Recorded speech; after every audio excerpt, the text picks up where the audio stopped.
Well, good morning, good afternoon, good evening, whatever time this may find you. Pipin' Redbeard. Ard. Coming at you from the Captain's Look, the lair, the man cave, the office, in my basement, really.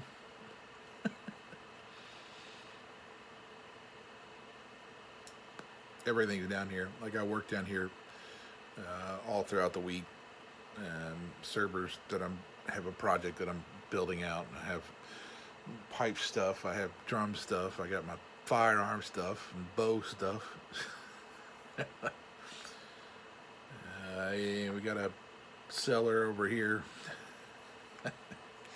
Yeah, it's kind of where everything gets stuck. So any kind of project I got going on gets shoved down here and worked on. So it's pretty messy. Doesn't bother me though.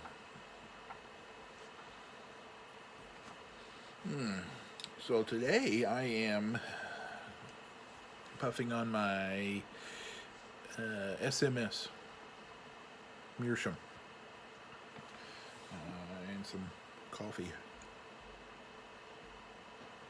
It is February 16th, Saturday, 3:30 p.m. Eastern.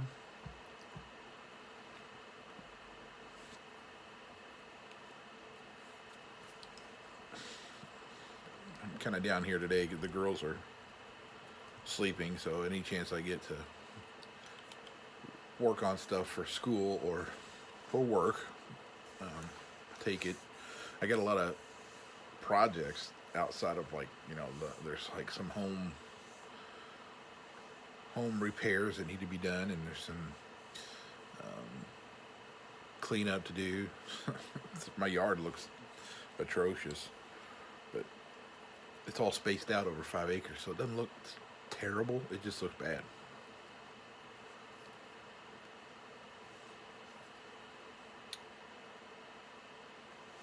So I'll talk about this. This is I bought this Christmas weekend. Kaiser's in New Albany.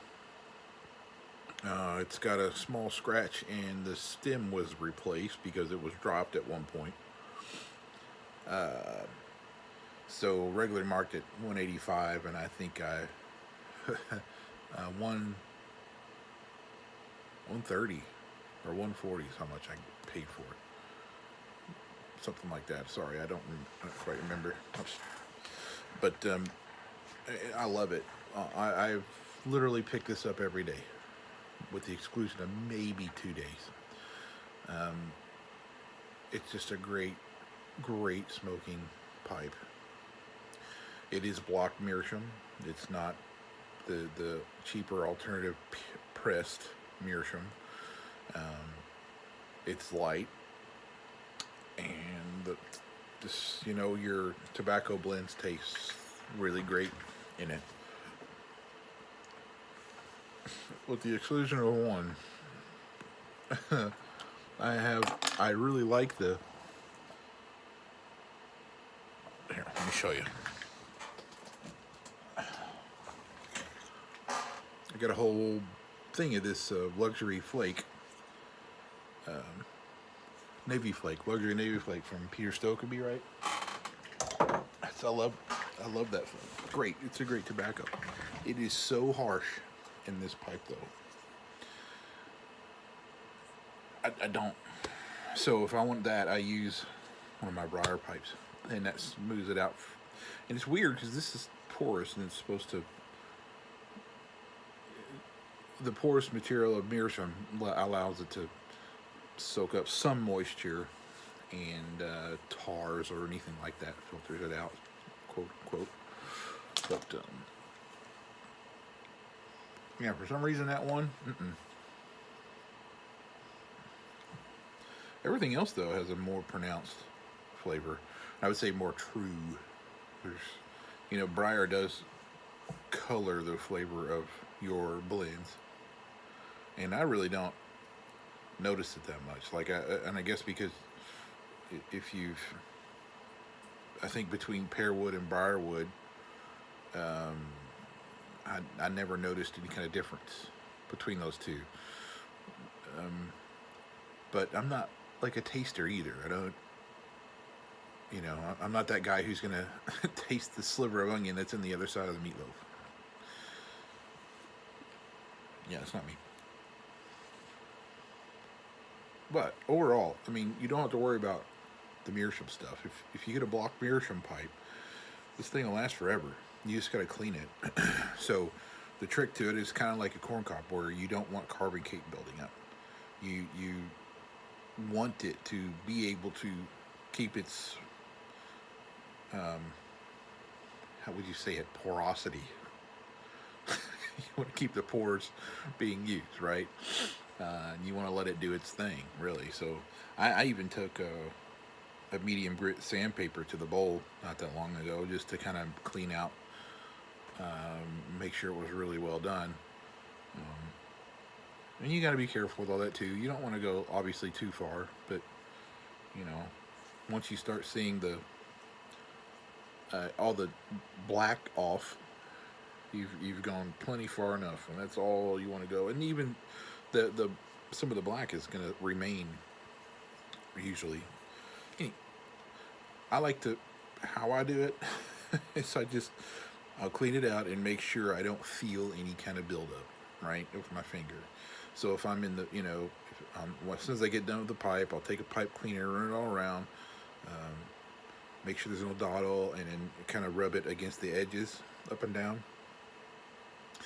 And then once I do all that, I'll take my finger in there and I'll make sure I don't have any bumps or anything like that, because that would be the carbon buildup. So that's what I do most of the time. And then so about once a month I'll probably take some sandpaper and go in there and just make sure I got everything out, and that's it. And it's not like I'm sanding it for long. It's just a little bit, just a little period of time. So if you don't know anything about Meerschaum, there's a lot of confusion, I would say, out there, because there's a lot of people that try to pass off genuine Meerschaum pipes as but they're using different stuff. And what I mean by that is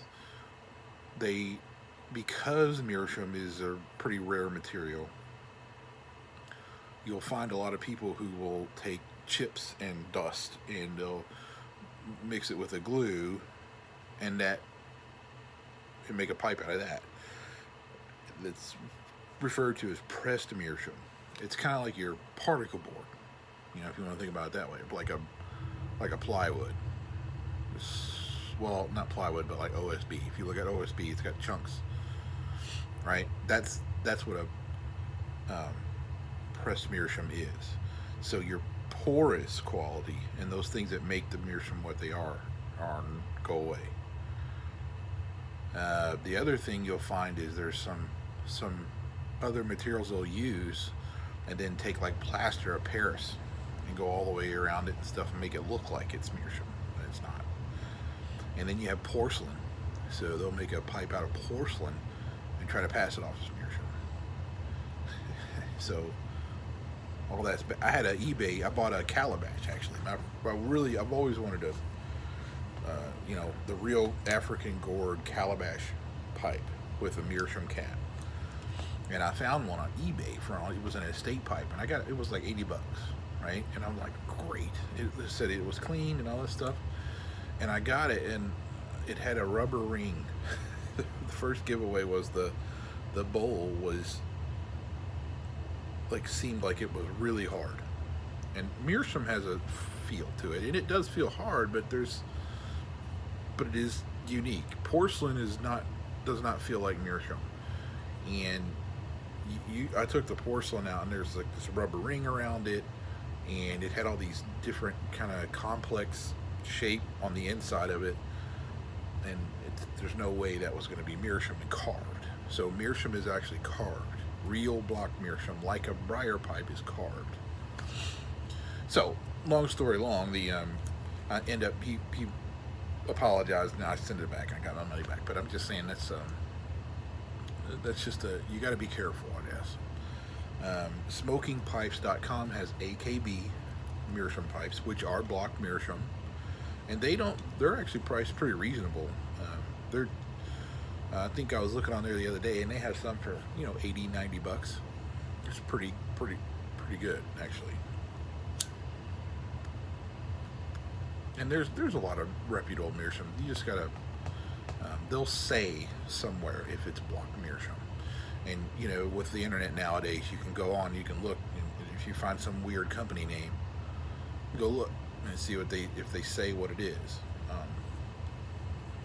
Like this is an SMS, so this is or SKS.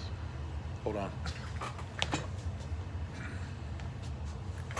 Wanted to show you this too. So this is a SMS, right? Now, this came with a really nice case.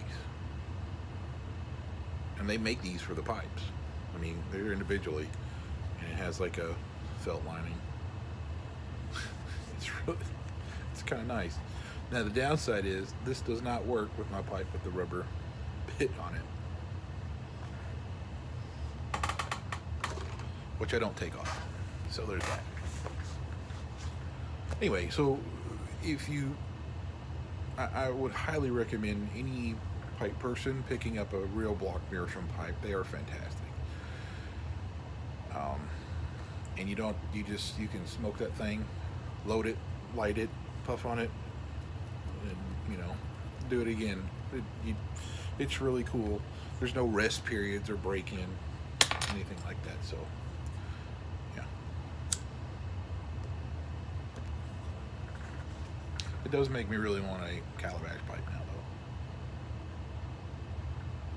though. So that.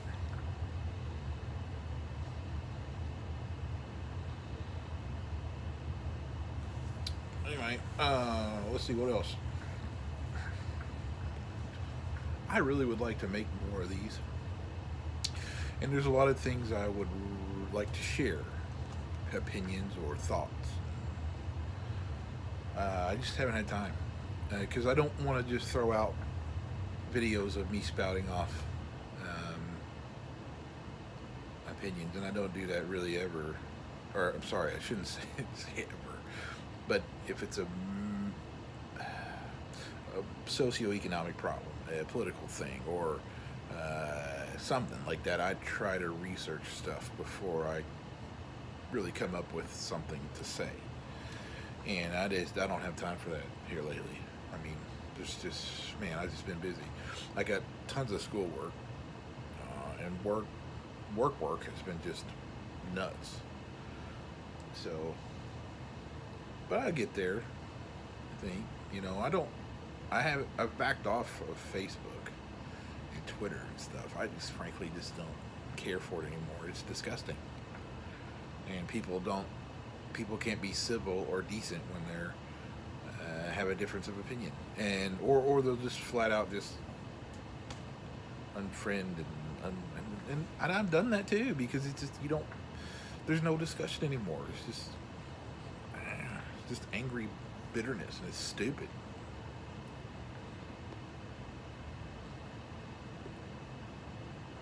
But here on my own channel, it's just me. I think I feel a little bit more secure about talking and you seeing me how I'm presenting it, rather than just writing out a bunch of stuff. So again, if I have time to have some real research and even cite references, I think that's important if you're going to have an intellectual conversation.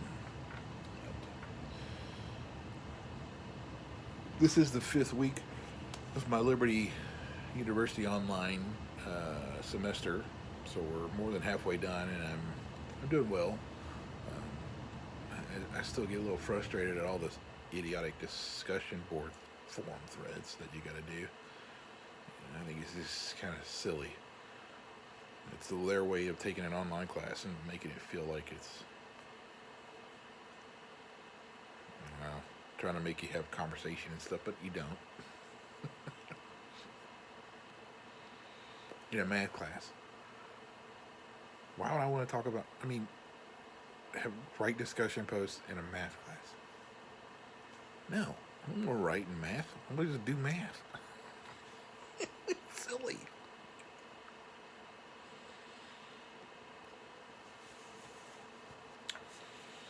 Well, I'm going to enjoy my Escudo Navy de Luxe coins in my SMS Meerschaum. And I'm going to finish this up with some coffee, do some schoolwork, and work, and go on about my Saturday. God bless y'all. Pipe and Redbeard. Later.